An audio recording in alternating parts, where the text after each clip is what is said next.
Meet the Ashby Hawkins family. For one summer, they're giving up the trappings of their modern lives and travelling back in time to live through 50 years of British weekends. Steph, Rob, Daisy and Seth will experience a radical transformation in how we spend our leisure time. I'm free! From the formal... I feel like I'm going to a wedding. ...to the frivolous.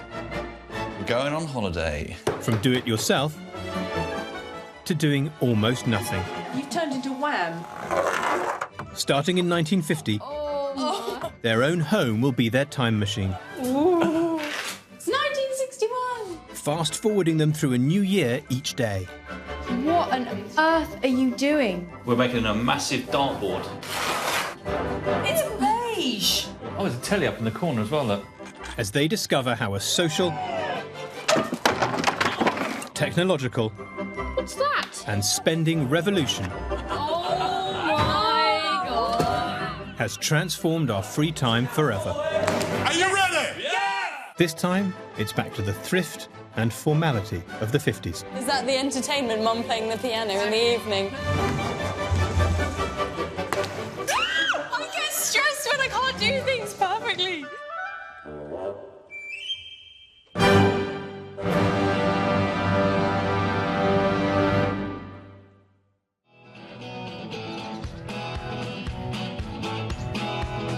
This quiet corner of suburban London is home to the Ashby Hawkins family.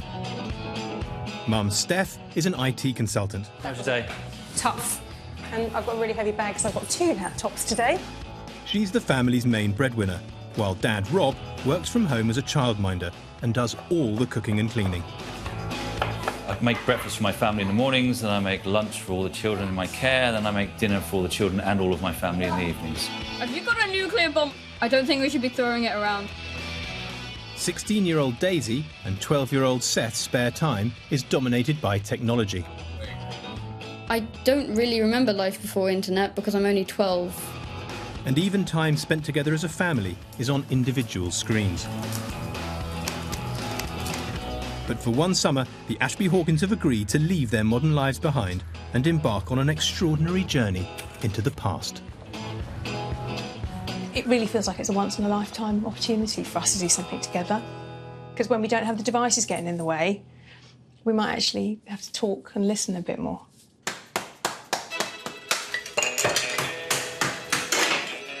But it's not just the family who are time travelling.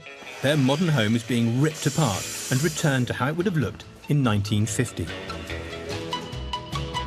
Their entertainment-filled lounge has been replaced by a sparse sitting room. The 21st century garden now has a functional shed and vegetable patch. And instead of open-plan living, there's a formal dining room and basic kitchen.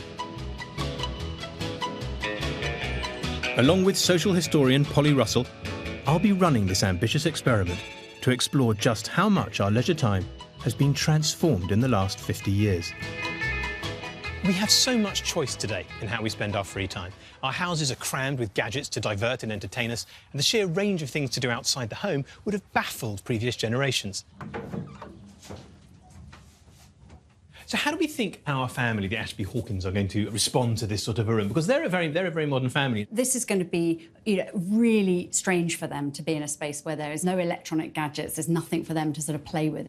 The kids are going to have to get used to being able to be still, to sit and read, play the piano. When you say that they would be reading, they'd be playing the piano, I think, oh, that sounds quite nice for an evening, but every day, I mean, it's incredibly boring probably for a modern family. There will not be the instant distractions that we're used to now. In 1950, Britain was still recovering from the war. Taxes and prices were high, so people had little disposable income. And there wasn't much to buy anyway. Food was still rationed, and most of what we produced was exported. Just at the moment, we're not earning nearly enough to pay for the food and materials which we've got to have to keep ourselves going. And in these circumstances, we just can't afford to spend on anything that isn't absolutely necessary. As the government tried to boost Britain's shattered economy, they commissioned an extraordinary survey to find out exactly how much people were spending and what they were spending it on. Thousands of households kept detailed diaries of everything they bought and continued to do so until 1999. These expenditure surveys give the best possible insight into what families were doing in their leisure time. Over the next 6 weeks, everything the Ashby Hawkins do will be guided by these surveys. So what sort of clues does this give us about how people were spending their time in the 50s? Well, what you see is that quite a lot of the goods that are being bought are goods which will require time to be used. So things for sewing, things for mending. This one, for instance, wood to repair the fender. So you see this make, do and mend practice coming out in these surveys. Mending materials, second-hand shoes, a jigsaw puzzle, a small piece of lace. What's really striking from our perspective is how little is being spent or how few goods are being spent compared to if you did a diary of this nature now. It's time for the Ashby Hawkins to step back to 1950 and see their remodelled home for the first time. I reckon it's going to be a pretty good history lesson for me. The whole not being able to message my friends, I'm dreading that. Really, no Wi-Fi, really dreading that. I'll be living like I suppose, my granddad. It's a trip into the unknown. Haven't got a clue what to expect. I'm really genuinely really excited.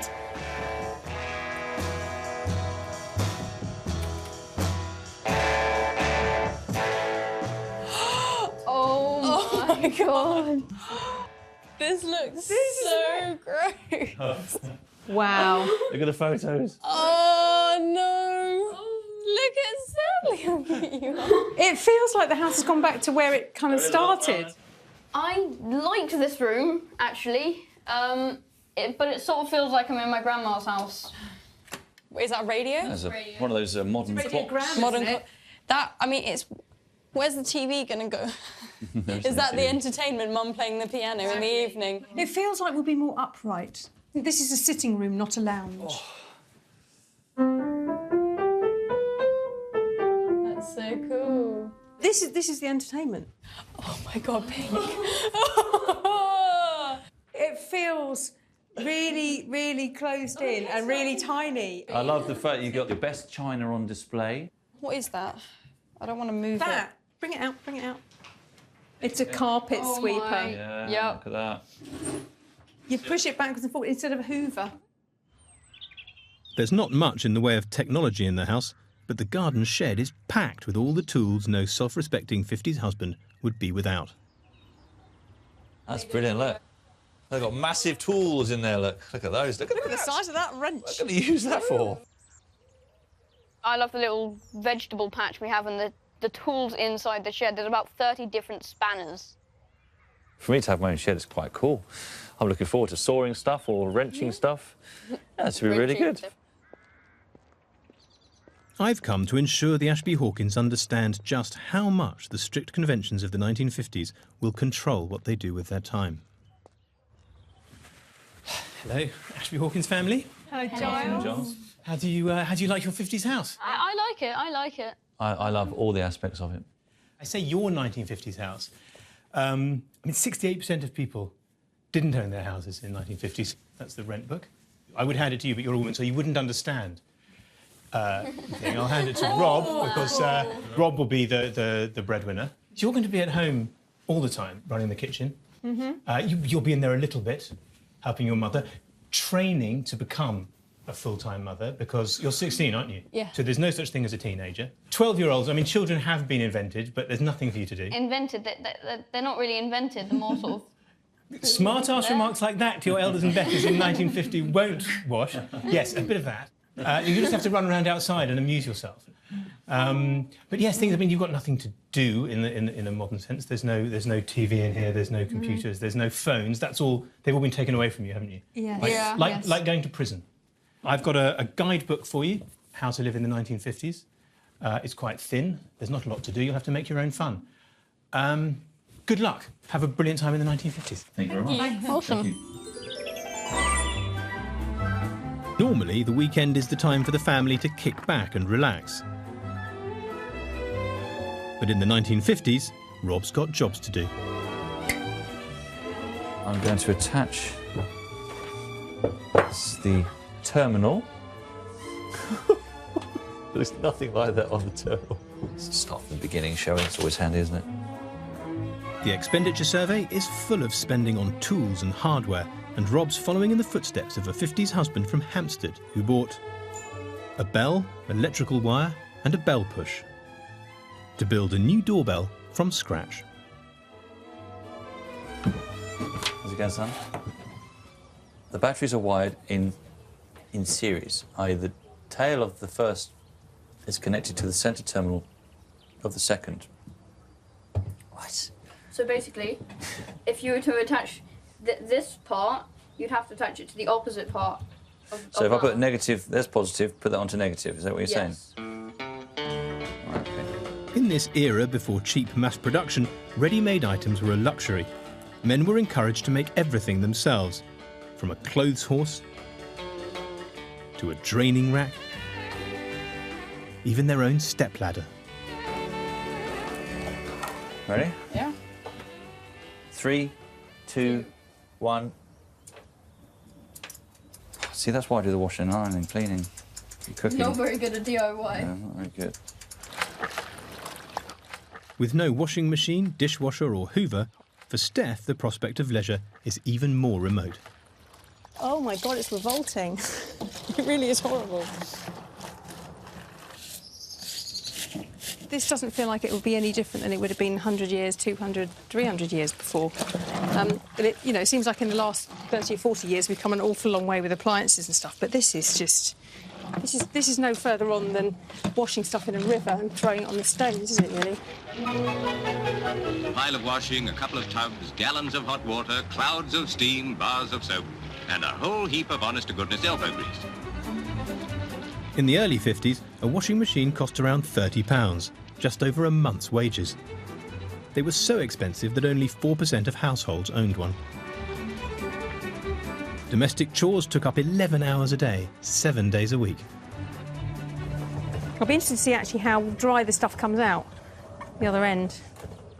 And the answer is actually not very much difference at all. It's still really wet. But I've just seen something. I think I'm doing it the wrong way round. Look at that. See, that's the way you mangle. Yes. Let's try it down here, see that? Oh! You do have to connect it. Fire up the button. It's alive! Next week, we're making a car. Right. Affordable power tools are nearly a decade away, so Rob's got to install the bell with a hand drill.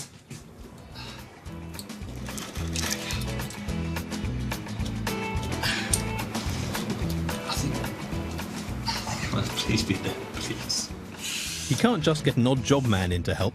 With virtually full employment, most men had full-time work, and tradesmen were hard to find and expensive. Doing it yourself became a necessity. I think that's it. I think I'm in. I've done it. I think I've done. I really, really hate DIY. So much dust. 16-year-old Daisy normally spends her spare time on social media. But in 1950, she's a housewife in training and expected to help out. This is really annoying me now. Mum, can you get one and help me? Please.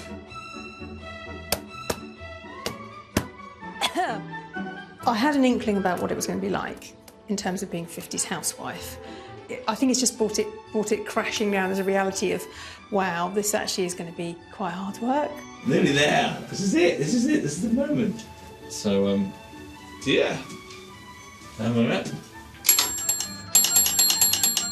Rock and roll. Yeah. After this, we can do the other carfish in the lounge. Oh, that'd be so much fun. Then we can wash Dad's clothes, then Seth's pants, and then we can do the socks afterwards. After a long day on their feet, the family can finally sit down together. This is really difficult. It's because you're not, I hate to say it, baby, it's 'cause you're not doing it right. I'd normally be on like my phone or watching TV. I haven't really made a lot of jigsaws since I really turned 10. I think what you're trying to get across here is it's just so limited that the only thing that you have to entertain yourself is a piece of cardboard with a bit of a picture on it. I love a jigsaw. Yeah, but Mum, you grew up on the jigsaws. Yeah, we grew up You didn't on have an iPhone. The lounge is so empty. There's like, it's not even a lounge. Like, it's not for lounging around and watching TV. Like, usually when I sit on the sofa, I'm looking at the TV, and now I am looking at the floor because there's nothing to look at. You know, it's a bit weird. The tech I thought I'd miss would be my computer and tablet and all that sort of stuff, but actually the tech I've missed has been the white goods because everything's really labour intensive. My hands, the state of my hands after all that washing. It's like they're all dry and crusty, and I've got hangnails which are like really sore. I don't know how women cope with doing that every day. It's really, really grim.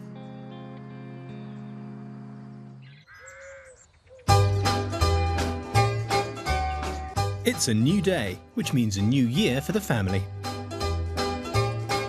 Good morning, life. Good morning, sun. How are you? Skies above. Gee, it's great to be alive and in love. Even though it's the weekend, there's no lie-in for Steph.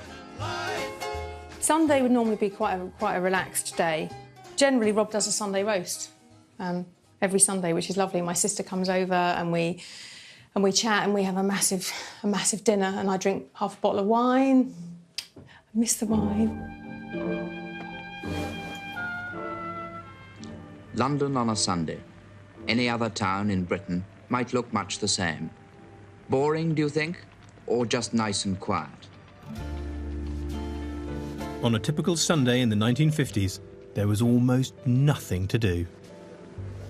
It was illegal to trade and shops were shut. Commercial sporting events were banned, and cinemas and pubs had extremely limited opening hours. In fact, pretty much the only thing open was church. So that's where the family are heading.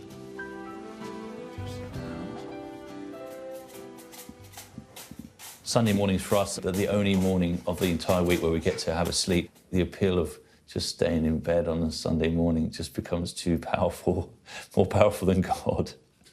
Thinking, oh, duvet or God, and you're going to go duvet every time, aren't you? You're going to go duvet every time. I kind of like Sunday best, but I do feel wildly... I feel like I'm going to a wedding. I feel like really...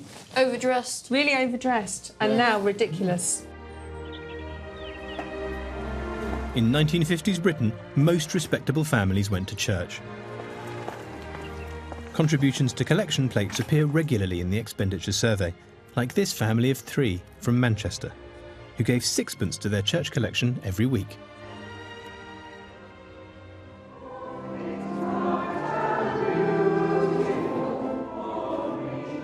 Rob, Steph and Daisy will be attending the main service, while Seth and his friends Harvey and Tom are doing what the majority of children did on Sunday mornings. Good morning, children. Good morning. Welcome to Sunday school. How are we today? Today's lessons will be led by Anne Widdicombe, a former Sunday school teacher.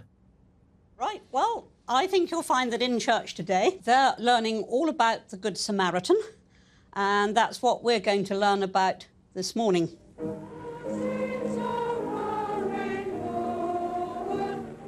In 1951, over 50% of children went to Sunday school every week, compared to just 5% now.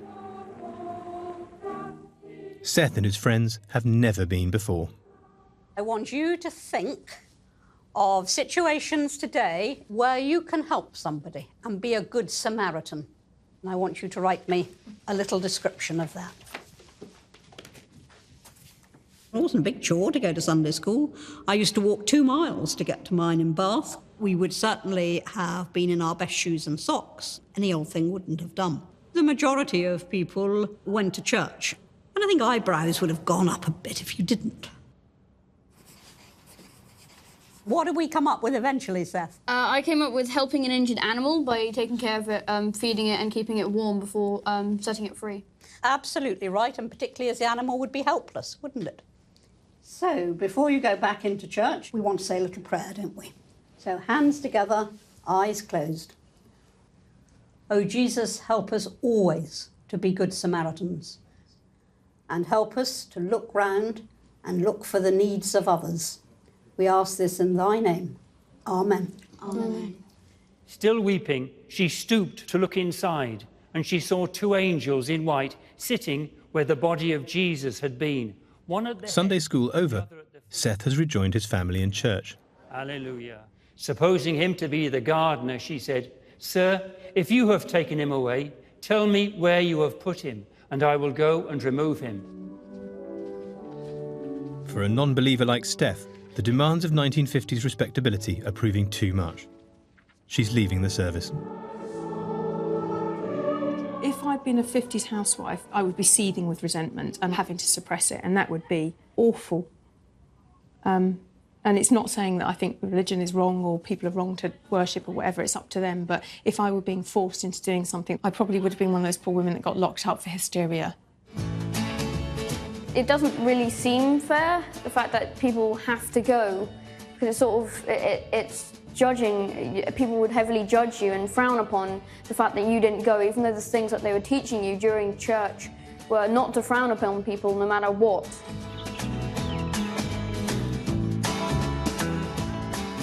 Like that. Perfect. Conforming to what's expected doesn't stop at the front door. While Steph and Daisy cook Sunday lunch, Rob and Seth get to relax with activities appropriate for a Sunday afternoon in 1951. I am reading Prelude to Space by Arthur C. Clarke. Sundays were sacred, and children were expected to stay inside. Some parks even tied up their swings. Feels like I should be doing something active with my hands, which is, in this case, shuffling cards. This is my 1950s version of what I would be doing instead of texting people. Very nice. That looks edible. It does. Don't look so surprised. It looks really nice. It's meatloaf, which is onions, oats, and egg, and some beef. And we've got the best china today and crystal glasses, we decided. Here's to going through today and getting through the other end and it being an experience for us all, okay? And just be grateful that your parents have not forced you every Sunday to do that. But what's really weird is that in the generation that we live in now, when you shut the front door, anything goes. You know, it's none of anybody's business. And actually, it's almost as though it was somebody else's business what you were doing behind closed doors. Like, you know, that you'd be judged if you did things differently. If Rob was seen at the kitchen window, for example, you know, absolutely atrocious, that you would be judged for it. I thought the hardest thing that was going to be, that I was going to find it the hardest because I wouldn't have my technology. Now, it's not the technology I'm missing. I'm actually missing genuine freedom. A normal Ashby Hawkins weekend is more relaxed. It is not so intense, and we all spread out our things evenly. If one person lays the table, the other person clears, regardless of gender. My mum and I have no downtime whatsoever, and we spend our entire time looking after other people.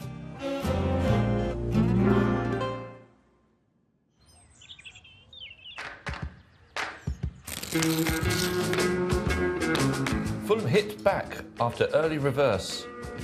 It's 1952, and Daisy and Steph are still looking after the men of the house. It's really weird seeing you going out. It's normally the other way round. Ooh, have a good day. See you later. Now he's the family breadwinner, Rob is off to work.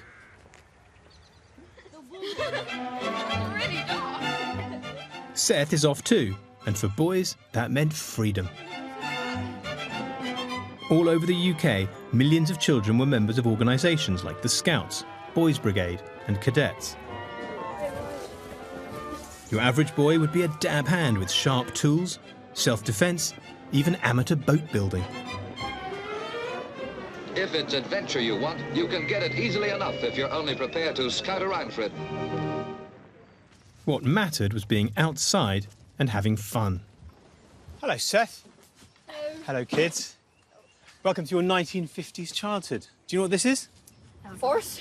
This is the great outdoors. This is basically where you spend all your time.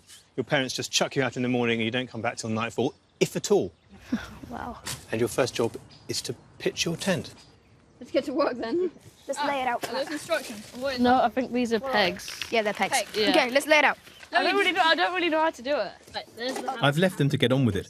Most 50s boys could make camp with their eyes closed. Oh, they all fell out. It's not the best hammer. Pull, Holly. Pull that way, sorry. Pull the stick back that way, yeah. There you go.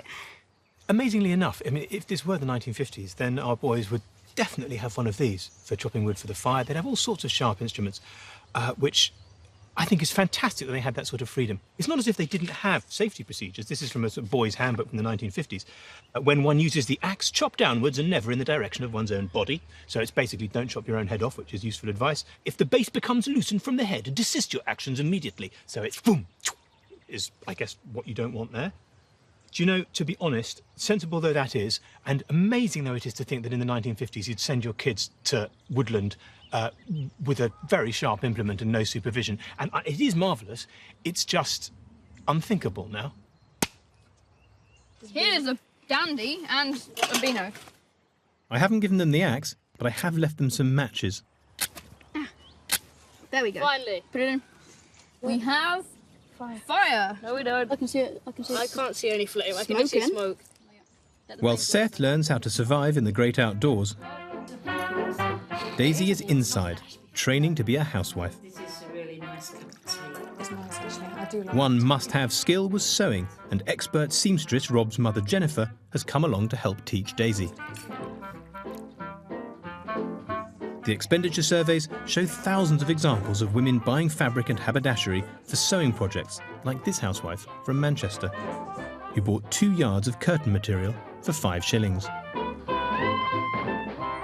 Social historian Polly Russell is joining the group, bringing with her one of the year's most fashionable designs.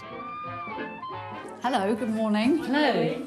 I'm bringing you some fantastic fabric because we're going to be making some curtains and some cushions, because that is what women did in the 1950s. What do you think of this fabric, Jennifer? I think it looks modern now. I'd actually make a pair of curtains in that. How are all your sewing skills? My mum taught me the basics of how to knit and how to sew. What about you, Daisy? Where are you? No, I can't sew. Actually, last night I sewed some buttons on with the wrong colour thread and the wrong buttons and the wrong technique, so yeah. So I think the pattern goes down the fabric. Yeah. I'm feeling the other way. What, you think it goes that way, do you? Yeah. Of course it can't, that's the side. I'm just trying to sort of semi-press a line in there. And the pins are really just a guide, Daisy. This is really put me off, actually. Really put me off. I don't have the patience to do this. But I think if you think about if you were in the 1950s as a young woman, there wouldn't be very much else to do. Yeah, You know, yeah. women's lives were very much centred around the home. So, you know, you can't go to the pub, you can't go out betting, you probably aren't going to go to football. You know, your social life is quite domestic. It's just very long and difficult and... So it's not instant. It's not instant. Yeah, I need it. I need something to be like there, done. It's not going to take that time. Wow. It's like the Olympic torch. Apart from the fact that the Olympic torch actually got set alight. There's a bit of... Right, chaps, how are you getting on? What you've got here is a... We got it. We've got a bucket of leaves. You've got a bucket of leaves, haven't you? Do you think we should start again? Yeah. My 3 years as a Cub Scout in 1970s North London are finally paying off. Right, well, we have our fire basically working now and hot, so let's cook. What have you got? We've got some I'm hoping for a whole roast piglet or something. Some spam and some baked beans. You got spam and baked beans? Yep. Oh, that's good. Oh. That looks good. I don't know if that looks good or not. It does look Oh, look at that spam fritter. That's bubbling nicely. Who's going to go first? I'll do it. Go on. Mmm. Oh, it's like salmon. Spam's actually not bad. Does it taste better because you're outdoors and you're bonding with your friends and battling the elements? I think it feels a bit more like an achievement actually. That's probably why I like it a bit more, because we made the fire, we scavenged, we found the wood and the leaves. I mean, today, in the school holidays, if you weren't here doing this, what would you be likely to be doing? Gaming, playing computer games. Really? I think it'd be nice to kind of just do this more often. Sort of get away from a screen and just go out here and do this. Paper, scissors. Yeah!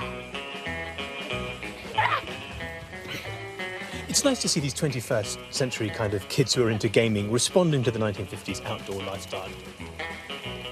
I mean, one has to remember that the flip side of that was they were being trained to respond to authority, to be given orders, to follow rules, to put on uniforms, to join the army, to be men, to be grown-up members of society.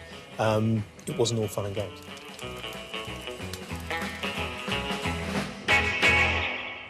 "5:15 sharp and Rob's home. But there's still work for the man of the house. She's made the curtains. It would appear that I'm the one who has to put them up. I'm not sure it's going to be great, but I don't know. Yesterday the bell worked. I'm going the right way. Oh, no, I'm going the right way now. There we go. No, is it that way? I think that's the way. What you need to do is rinse the plates first, because otherwise you end up with all the bits floating in the water. Just soak everything. I think that's easy, yeah. But if you rinse it first... No.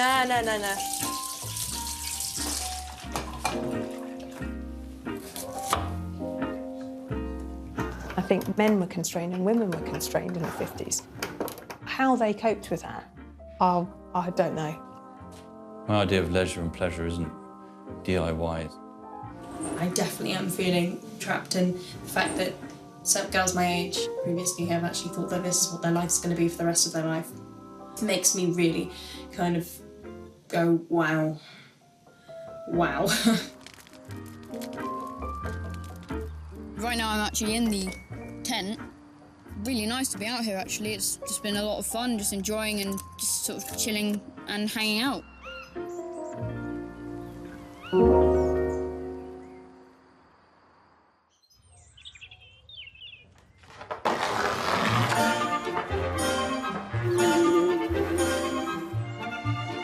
I've absolutely no idea what the flowers are at all. Red, white and blue is what I know. In 1953, Britain was in the midst of a massive house-building programme. 1.5 million homes were built, replacing those destroyed by bombs and slum clearance. As a result, many British families got their first ever garden, and gardening became one of the nation's favourite pastimes. I mean, how hard can it be to plant plants? It can't be that difficult. You've got to make sure that the flower is above the surface of the earth and the roots are below the surface of the earth. New garden centres made it easy for novice enthusiasts by selling pre-grown potted plants. Like those bought by this couple from Shropshire, who on the 8th of May 1953 spent 2 shillings on a dozen lobelia. I'm going to go for a red bullseye, white on the outside, then blue on the outside of that. See how it works out. It may look dreadful, but at the end of the day, it'll be an explosion of colour, and that's what's important. Rob's created a patriotic floral display to celebrate the biggest event of the year. Once it's bedded in and it's blooming, it's going to look absolutely fabulous, I'm sure. 1953 saw the coronation of Queen Elizabeth II. The grandest symbol of all is the crown of St. Edward. The Archbishop gently sets this splendid emblem on the Queen's head. And the trumpets sound. The day was declared a national holiday. And like millions of other families, the Ashby Hawkins are celebrating with a party. Cream, fat and vanilla together. Is butter fat? Which means it's Daisy's job to make a cake. This is a bit shelly, that's okay. It does look like catsup. OK, ladies, welcome to the lounge of 1953. Oh, my goodness. Oh, I remember carpets like this. The party's special guests are Barbara, Anne and Francis, local WI members who all set up home in the 50s. The radio. Typical. So does this kind of lounge look Yes. Familiar territory to you? Yes. No fitted carpet, just carpets, covering as much of the room as possible. You know, interior design hadn't really taken off. Nothing was desperately coordinated, which is what this has the appearance of. It's a mishmash, isn't it? It is a mishmash. It was things left over, wasn't it, really? People hadn't really got on top of things in the early days of 50s. Things were still very lean on the ground. No wonder an estimated 17 million people across the country leapt at the chance to forget austerity and celebrate. Dates and cinnamon, and then the icing is coconut and orange zest. That looks lovely. Thank you. I think the 50s has turned Daisy into a domestic goddess myself. Crowds have waited for this moment as the golden coach appears in view for the first time.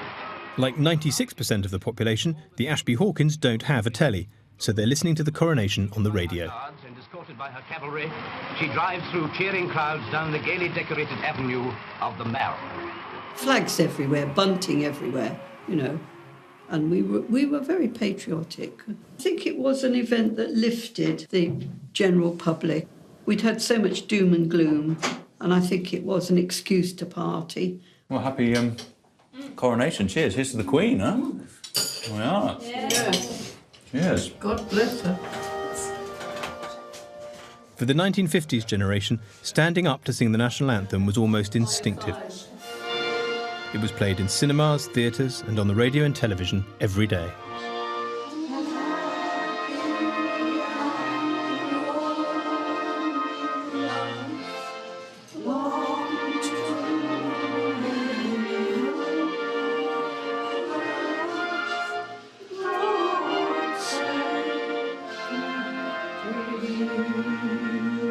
And so, this day of days most memorable comes to an end.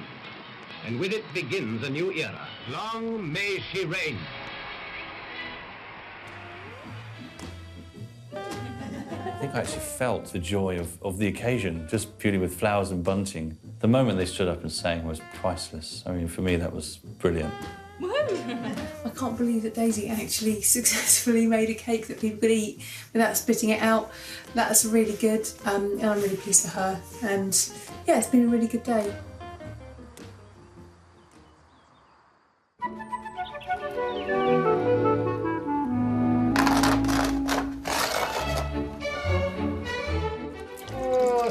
It's all going in your face. So disgusting. Sorry. I can smell the sink and everything we've washed up in it. I literally scrubbed that sink yesterday, so it should be clean. So far, Daisy's time has been dominated by domestic duties. But today she's got the chance to go out and get a taste of some respectable 50s fun. I think you're done. Ballroom dancing was a hugely popular leisure activity in 50s Britain, with over 200 million tickets sold every year. People flocked to dance halls across the country, all dancing to the same music and following the same steps. Left foot forward for 1. Right foot to the side and slightly forward for 2. Close your left foot up to your right foot for 3. Now, can I see you doing that now, please?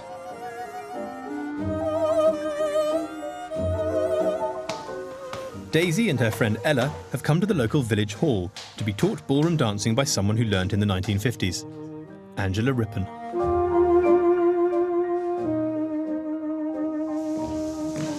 Hello! Hi! Daisy? Yes, I know. And Ella? Ella, yes, nice I to meet have you. to say, you both look lovely. Oh, thank you. Well, I have to tell you, a 16-year-old in the 1950s, if you were a proper young lady at that time, you would not be able to go to a dance if you could not do proper grown-up dancing. The extraordinary thing about ballroom dancing when I was a teen is that you were doing what your parents did. Most of the time, I was dancing at events that I went to with my parents, so I got the advantage of being able to dance with my dad, who could really dance well.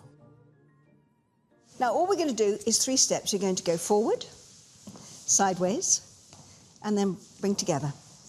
All right? Okay, I got that. Do it again. Forward, sideways, bring together. Back, side, together. You can waltz. Ready? And go. 3, back, 2, 3, forward, 2, 3, back, 2, 3, back, 2, 3.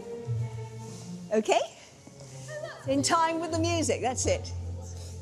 Being able to dance formally and properly in the 50s was certainly very important. The majority of young women were thinking about growing up, getting married, being a housewife, doing that as a career, and having children.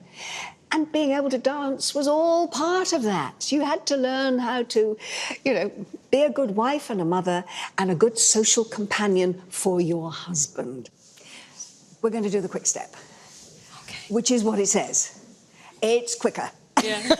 As simple as that. Forward, forward, side. Straight lines, back with your left. 1, 2, sideways. But you can see how ballroom dancing is it's formal because there's a set pattern to the steps. Yeah. It's not like music of the 21st century, the 20th century, or even later in the 50s and the 60s where it was rock and roll and you could kind of freestyle and do really what you liked. But in ballroom dancing, there are set steps.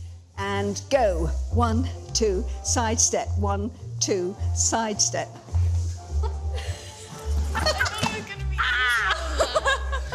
1, 2, sideways. 1, 2, sideways. 1, 2, sideways. 1, 2, sideways. Go back. 1, 2. Once you'd mastered the steps, you could go on to the real thing. Have fun dancing with boys, and even possibly meet your future husband. We would go to a dance hall in Plymouth called the Majestic. And the girls would all sit around the outside and the boys would come up to you and say, "Can I have this dance, please?" And you'd be sat down with your girlfriend and you'd size him up, and if you thought, "Yeah, he's a bit fit, he's all right," you'd say, "Yes, thank you so much." And you'd get up and you'd be very demure and you'd go out and you'd dance and you'd get that physical contact. That's the great thing about ballroom dancing, of course, you get the physical contact of it. And if you didn't like the look of them, you'd say, "No, thanks." I totally enjoyed dancing. Even though I can't do it very well, I still have a laugh and it's really nice, but it's still formal. They make, in the 50s, everything is formal. And, I have to go to a dance to meet a husband, to get married and to be like my mum. And it's quite annoying. Yeah. I get stressed when I can't do things perfectly.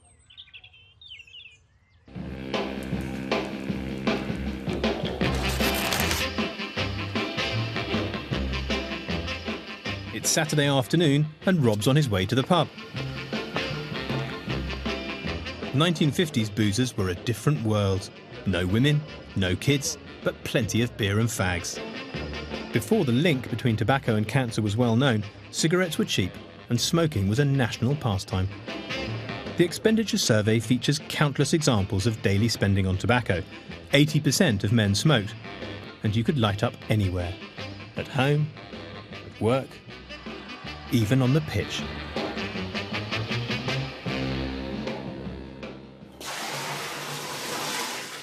A respectable housewife like Steph would certainly not have gone to the pub to smoke and drink. Luckily, there's plenty at home to keep her occupied. A woman's touch can weave a spell, the kind of hocus pocus that she does so well. With the magic of a broom, she can mesmerize a room.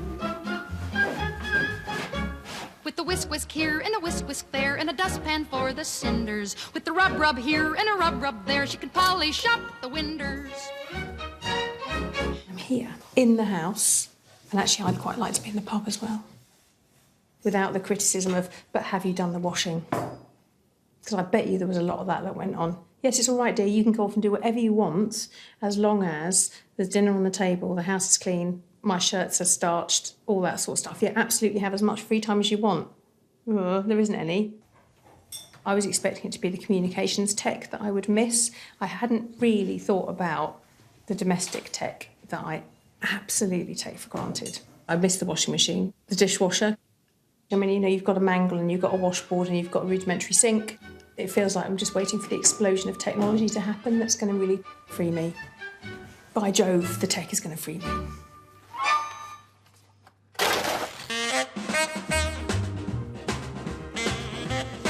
By the second half of the decade, Britain's economy was finally picking up. The average wage jumped from £7 a week in 1950 to just over £10. Almost everyone had a bit more money to spare for treats like Children's Cinema Club, a regular Saturday morning fixture across the country. Today, the modern housewife uses aluminium foil, for that is the correct name. The club screened anything from westerns to educational documentaries. The films are quite boring for us compared to what we watched in the 21st century. But the good thing is, as usual, it's an adult-free zone. My parents probably tell me to sit down and shut up. Now I can sort of turn on Harvey and just do that. It wasn't just kids who were getting treats. The expenditure surveys reveal how women were too. Like this young woman from Hackney who bought herself a little luxury for Valentine's Day. A powder puff for 1 shilling and threepence. Capitalising on this new market, Boots' cosmetics range exploded, and Polly's come to meet their archivist, Sophie Clapp. In the 50s, we saw the range expand on a scale that had never happened in the past. We started to introduce things like this beautiful powder for after the bath. I mean, this is just pure luxury. It's just a bit of being a film star in your home, isn't it? Absolutely. And what about the cost of these? What was the most expensive in the range? So surprisingly, it was our lipsticks. That was seen as the luxury item. Oh, really? And it was beautifully decorated with these stars, again, that touch of glamour. And the idea really was that women could, pull it out of their handbag with a flourish because they were confident, because it looked so beautiful. So that was the real aspirational piece. And you definitely get a sense that this is what women want. They've had this period of not being able to treat themselves. So by the end of the decade, they're very comfortable on buying themselves a treat. And it's sort of self-perpetuating, isn't it? That, the more you have, the more you want, the more that's available, and it just sort of goes on and on. The sort of the beginning of the rise of consumerism. Complete explosion. I've splashed out on a little treat for you, a new lipstick and the most popular shade in 1956, Copper Rose. Enjoy, from Polly.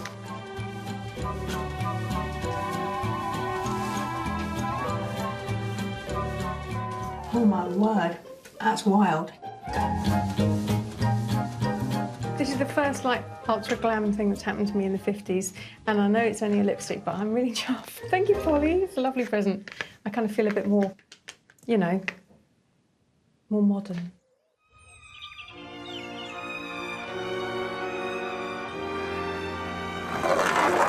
Oh, the good life, full of fun, seems to be No doubt. Yeah, exactly. After 7 days in the 50s, the Ashby Hawkins are beginning to look like a picture book version of times gone by. the good life. The kitchen might be his usual domain, but Rob's starting to feel at home in the shed. He's spent all morning making a table. The instructions are a bit vague because it looks like there should be a lip here. So I've given it a lip, and now I'm going to put the very last leg on. I've really enjoyed sanding as well. It's all smooth and lovely, very satisfying. Well, he's been doing something in the shed for hours. Yet to see what it is, but I'm sure there'll be a grand reveal at some point. But I think his DIY's got better. Or should I say less worse? Yeah, sturdy, solid, and level. And that was without a spirit level. I've never, ever made a table before. I think I'm really proud of it. I didn't think I could do it when I started. I'm really pleased with that. My attractive modern table. Wow, look at that. I really made that. That's really cool. Huh? Seriously, I'm really impressed that you put it together. My dad's table, which he made, which I thought was it was okay. My dad's normally all cooking and stuff. It doesn't seem right that he transfers all the way over to DIY, and it's a bit weird seeing him in another form, sort of.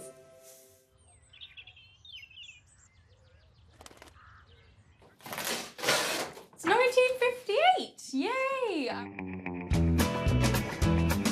By the end of the decade, a new generation was emerging, with a name all of their own.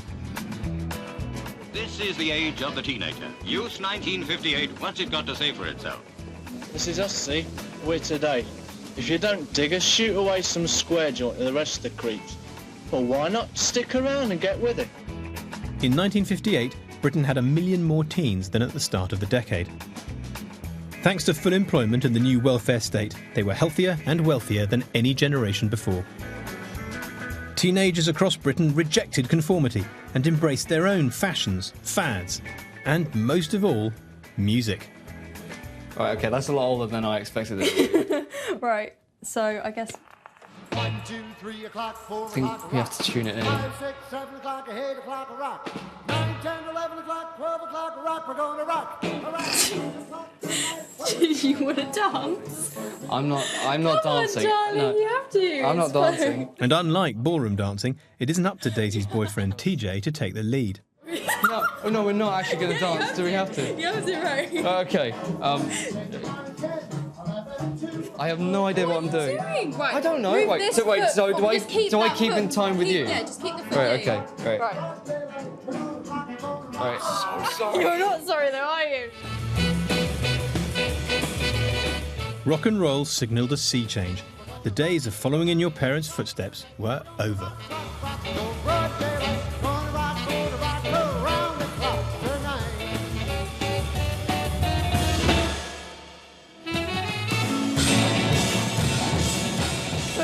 Boom. It's really, really nice. Like, the clothes have changed. I'm a lot more, like, relaxed. I had fun in the first time of this decade. And change is afoot for Steph too. I got rid of a mangle and everything, and we're going to put this in there to make her life easier. So far, Steph's life in the 50s has left her very little time for leisure, and the washing has been the most time-consuming chore of them all. But Rob's bought her a surprise present, a piece of technology that would change women's lives forever. Just here. There we go. It's nice, isn't it? Thanks to the relaxation of borrowing laws, which led to a surge in hire purchase, modern appliances were finally becoming affordable to ordinary families. Mrs. Harrison, what have you bought on HP? Well, there's the mixer, the fridge, the washing machine, the dishwasher, and the polisher. In 1958, sales of washing machines leapt by 48%, eclipsing even fridges in their popularity. And no wonder, when washing was one of the most time-consuming tasks of a woman's 75-hour week. It's the new English Electric Liberator. You can be miles away. And when you come back, your washing has been done for you. Come on, have a look. Come on. Go through and have a look. What is it? It's for you to find out. It's to make your life easier. Thanks. That's pretty impressive, actually. That's the lever. We've got water.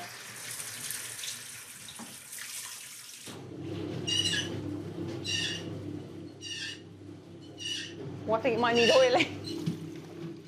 Look how filthy the water is. 1950s woman would have thought it was a miracle. We're not there yet, but it's a symbol of hope. It's a beacon in the corner of the kitchen. We might actually be able to get out that way, and that men might actually come this way.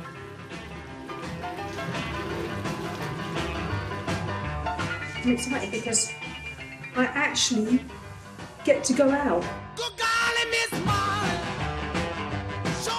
Hopefully this is a start, a bit of liberation for me. So, you know, my nice washing machine. Maybe life is looking up for me as a 50s woman. God, I really hope so. I really do.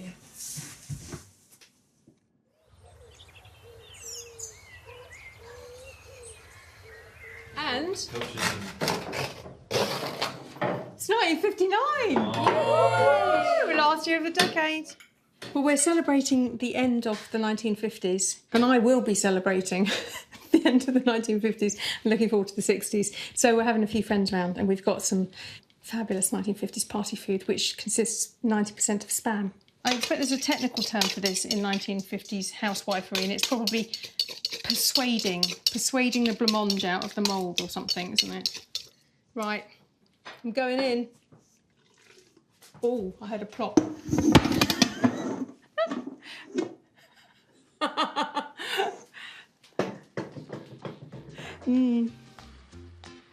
I think we're going to need a bigger plate. Guinness? Well, that one Guinness for you. I'm joining the party to find out how the family got on in the 1950s. What's that? What's that? It's a festive ginger beer. We have deviled eggs, we have sardines, we have spam. Corned beef. And if you don't like spam, we've got spam with tomato. Rob is quick to use the occasion to show off his newfound skills. What do you think it looks like? What does it look like? It looks functional and stylish. What do you think it looks like? I think it looks like an attractive modern table. So how's it been? How's the 50s been for you? I am glad it's over, because it's been really hard, because I've been in all the time. And how's it gone with the DIY? How's it gone in the shed? DIY started off poorly, but I became better as I went along. And do you think you'll kick on and make more things? No, I'm going to finish on. I'm finishing on top. I've peaked. That's it. It has given me an appreciation of what it was like in the 50s, because we have lived it 24/7. And it's so different. It's so different from our lives now. As a 50s woman, leisure didn't really exist for me. It just didn't. From the 50s was that it was very strict and conventional. In the evenings we would play cards and we would talk, and that was quite nice. But as a family, there wasn't a great deal of leisure time that we had. This experience has made me really appreciate, my freedom as a person, because I can go out at any time. I don't have to stay at home and clean the kitchen. I don't have to do that.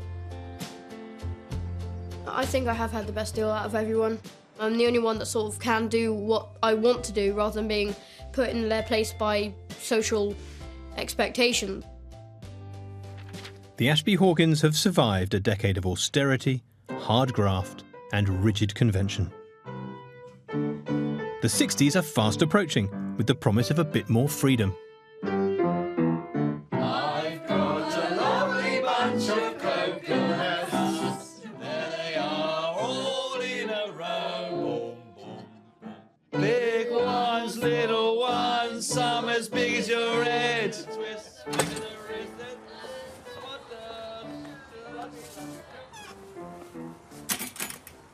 It's clearly been very difficult for them. I mean, they're a very modern family, and even by modern standards. So to go back to that era of conformity, there to be so little freedom of expression. They're restricted in everything that they do. They have very little freedom of movement, apart from Seth. He's really happy. Seth seemed to think it was marvellous. And when we think of the 50s as having been a golden age, the people we're listening to are the people who are old now, who were Seth's age then. We're not hearing the voice of Rob and Steph, we're hearing the voice of Seth. Clearly, it was a great time to be 12.